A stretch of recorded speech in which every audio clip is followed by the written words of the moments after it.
Well, it is May the 18th, 2021, and I guess this is a vlog. Haven't done one in a while.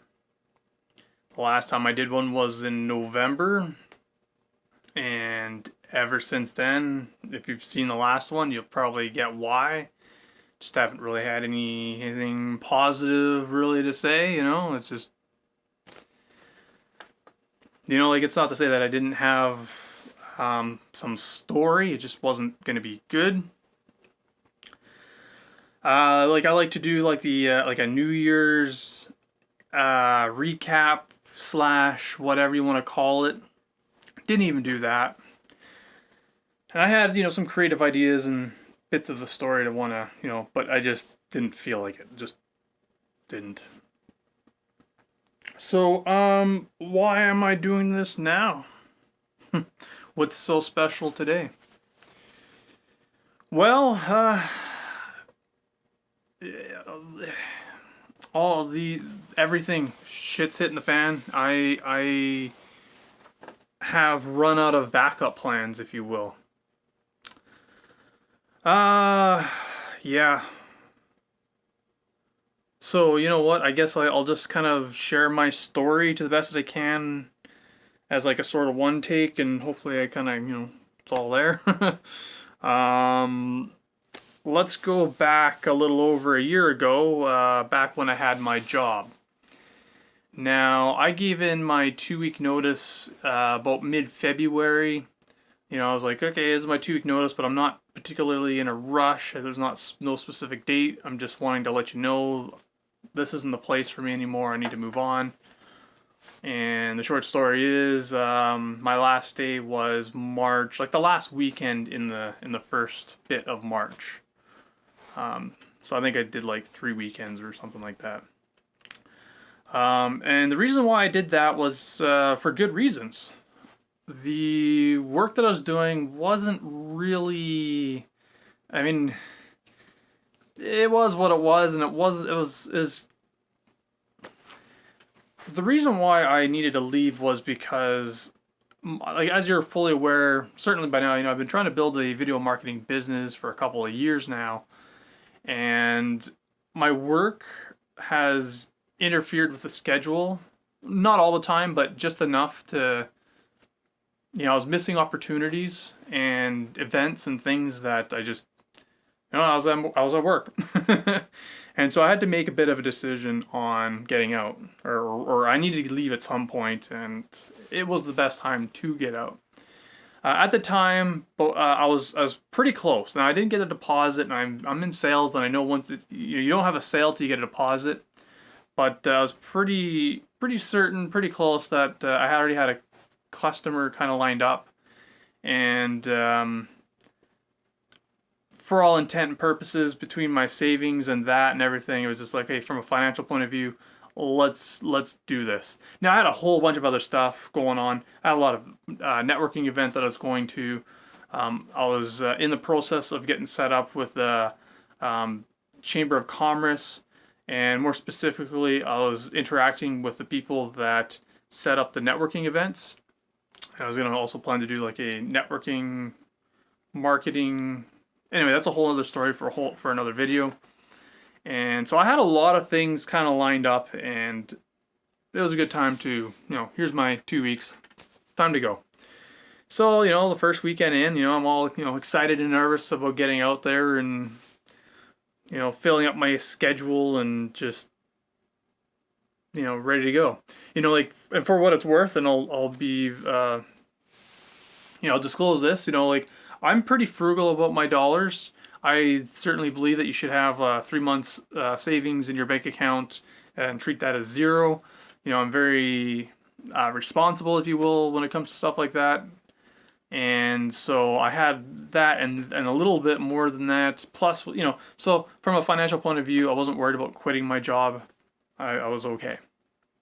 However, once I quit my job about a week later, that's when the COVID thing came in and shut everything down.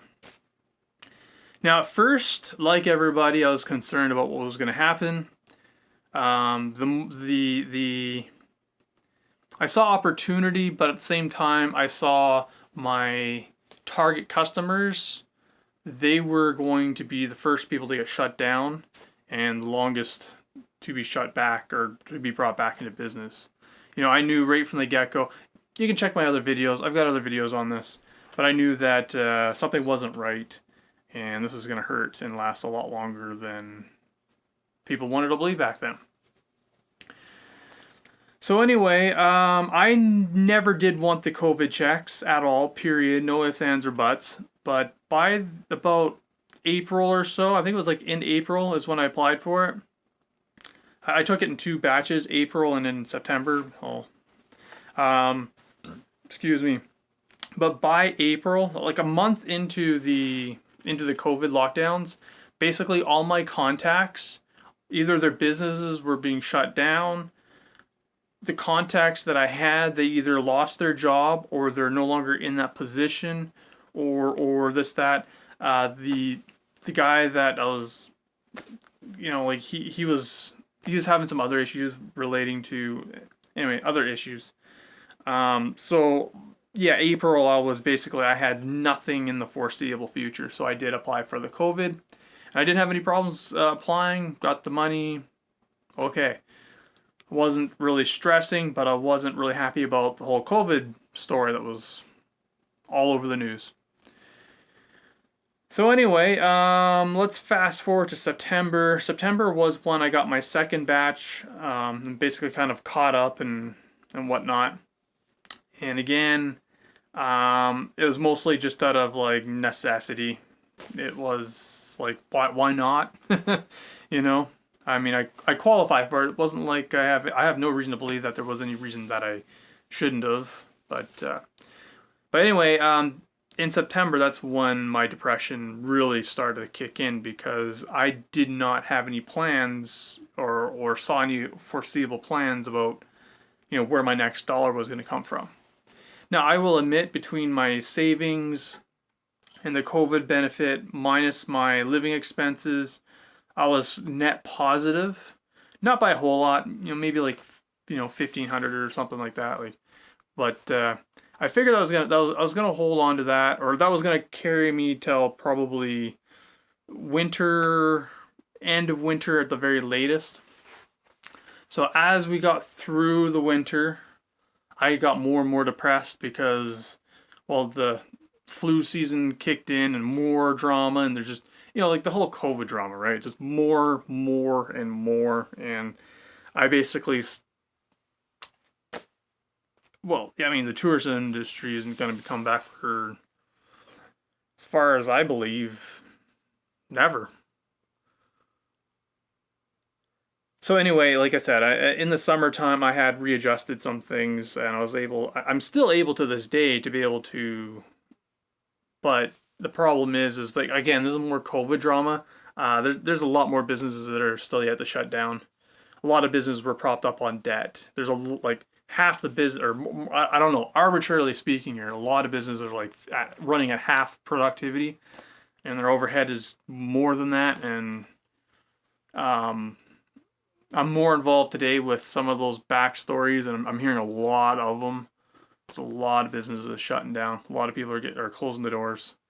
So anyway, as somebody that's in marketing, it's really sticky, because on the one hand, in tough times, you still got to market, you still got to do your advertising.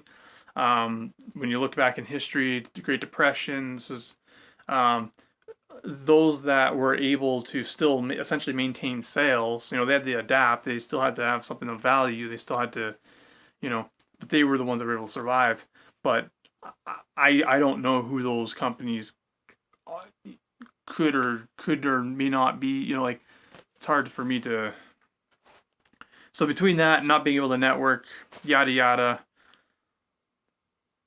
bank accounts are getting tighter. And my plan, when my bank accounts reached zero, if nothing had changed, if there's no opportunities, no nothing, you know, in the works, that I mean, what else is there to do but take all my stuff, smash it up, put it in the garbage, and disappear. Now, I'm not going to elaborate on what that means. And anyway, there was something of a plan before that. Now, remember, I got CERB before, and I was like, okay, it is what it is. I'll take what it is. It's better than going homeless. I will not go homeless. Homeless is not a comfortable existence at all. But anyway, CERB, there's a new CERB. It's like CEB or something like that. They call it something different. That was sort of my plan. That was like my backup plan. And I applied for that. I mean, I really waited till the last possible moment. I applied in like right at the early April, like April 1st or 2nd or whatever it was.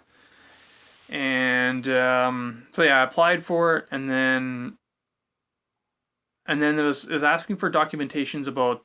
They wanted to know about my financial business transactions or whatever with the business, because I'm filing myself and operating myself under a business that is lost their income.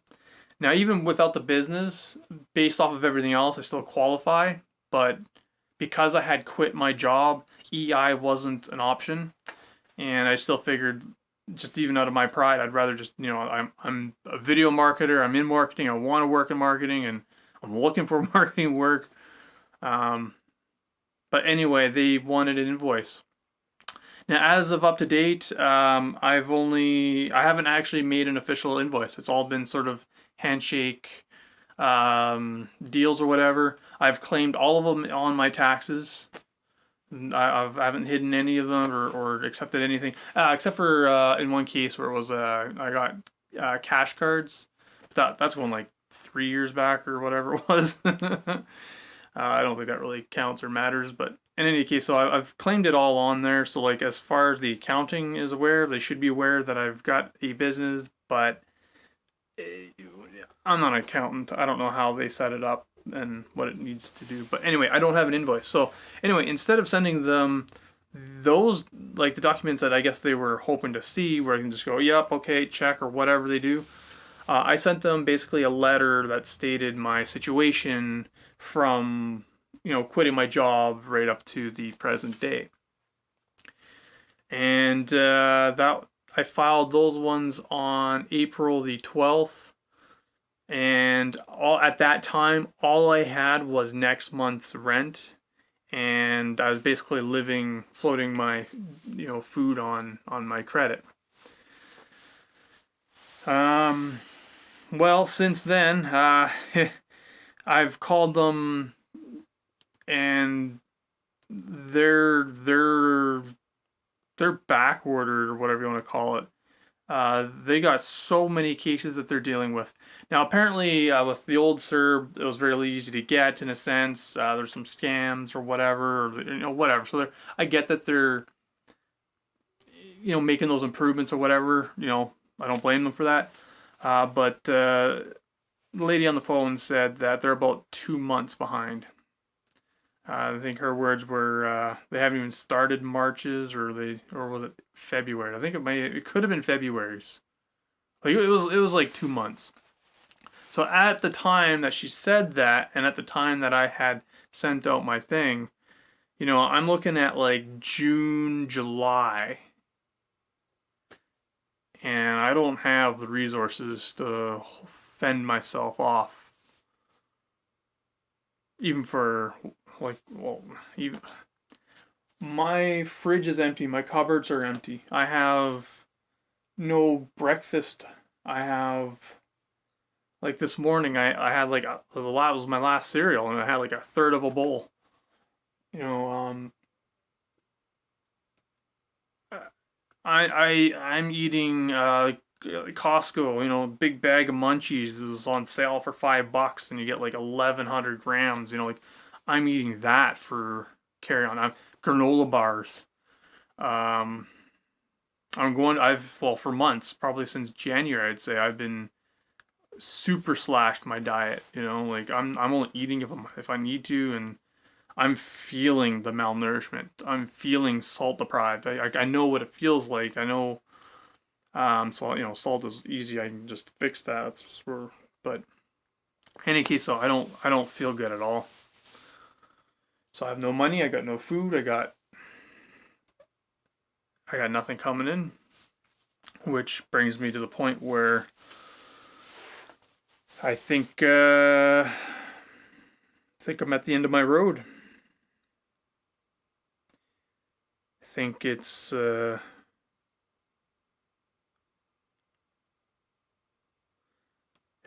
gotta take all my shit, smash it, throw it in the garbage, and disappear. Don't think I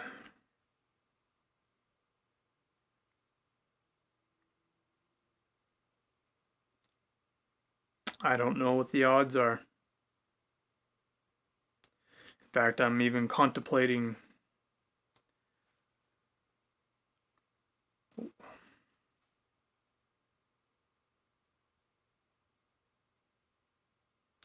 So yeah, I'm I'm done.